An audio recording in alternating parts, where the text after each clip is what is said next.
My name is Tang Enchi, and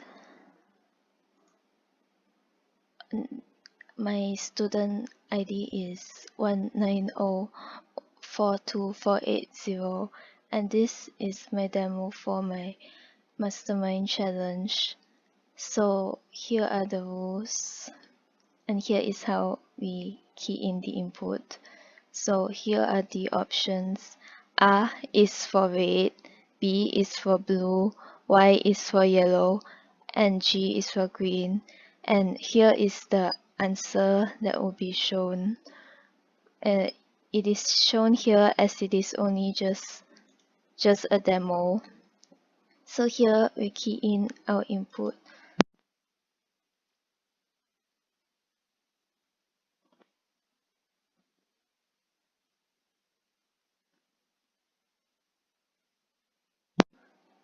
This is what is shown. The X indicates that it is the correct color in the correct position, while the O's would be the wrong answers, wrong correct color in wrong position basically. So yeah, we can try again.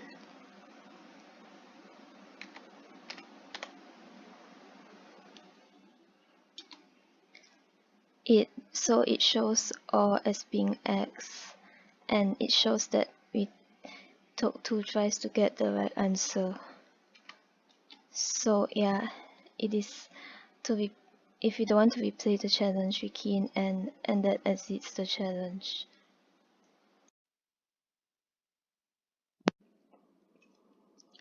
So here, if we key in something like 1, 2, 3, 4, they will show that it is not correct.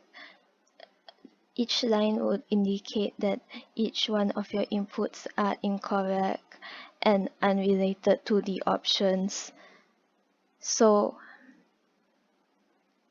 yeah. So if we try this, yeah, that's what it will show.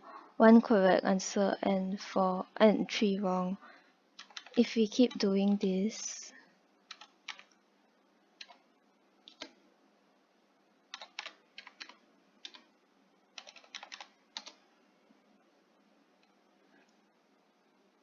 yeah, they will say you took more than 6 tries for this, cause it indicates that you require more than the number of tries that they have in the board game that this game is based on. So yeah, it takes more than 6 tries for you. So can replay the challenge, or like you can ask someone else to replay. And yeah, and this is what would happen if you guess it on your first try. Yeah, Mastermind.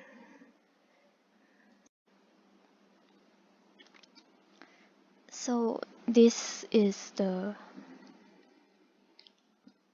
PowerPoint presentation slides for CSC 102 for Programming Principles Programming Project Mastermind game. And here's the introduction.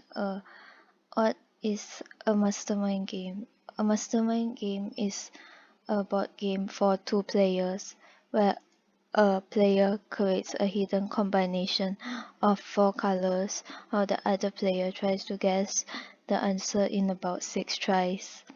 So the objective of this project is to create an on-screen or digital version of the board game. And a briefing of the Mastermind game is that first the game creates a random combination of 4 colors. Then the players enters like the inputs, like their guesses. Then the program shows if their input is all correct or if some other of their inputs are correct.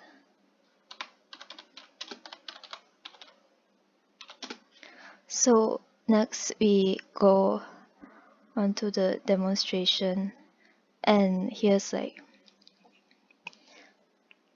yeah, how to play the Mastermind computer game, which was already explained beforehand.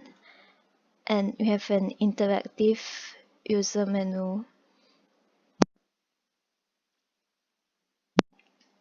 So the question is, how do you design the interactive user menu to help users play the Mastermind computer game? So first is like players are welcome into the game, like here. Then it's like the interactive user menu provides the rules and specifications for the project. So here are the rules and specifications. Then there's like colors and choices, and their aberrations are shown to players. Yeah, so yeah, the rules and guides, and yeah.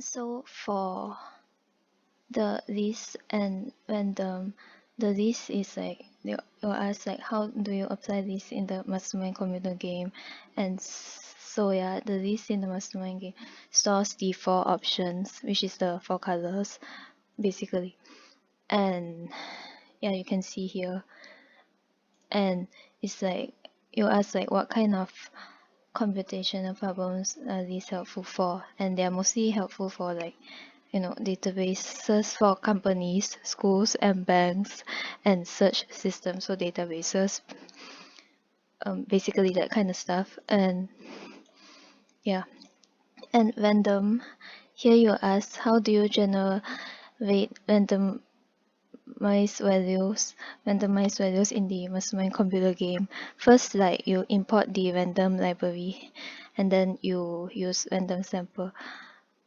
here, and random samples used for random sampling without replacement. And yeah, here's for like four colors, like range. And what kind of computational problems the randomization is helpful for problem solving, like digital lottery systems and like quizzes. They would be helpful for, yeah, randomization be helpful for those. And for decision making, how do you apply decision making in the Mastermind computer game? And first you have to determine if the player can clear first try or not, or how many tries they took. So yeah, here it's like if you guess it on your first try, or if you do not, and how many tries you took if you do not.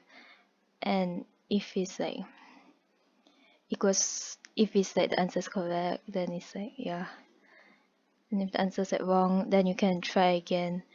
And to determine if the player took 6 tries or more. So yeah, one, yeah, if like you take between 1 to 6 tries, or if you take more than 6 tries.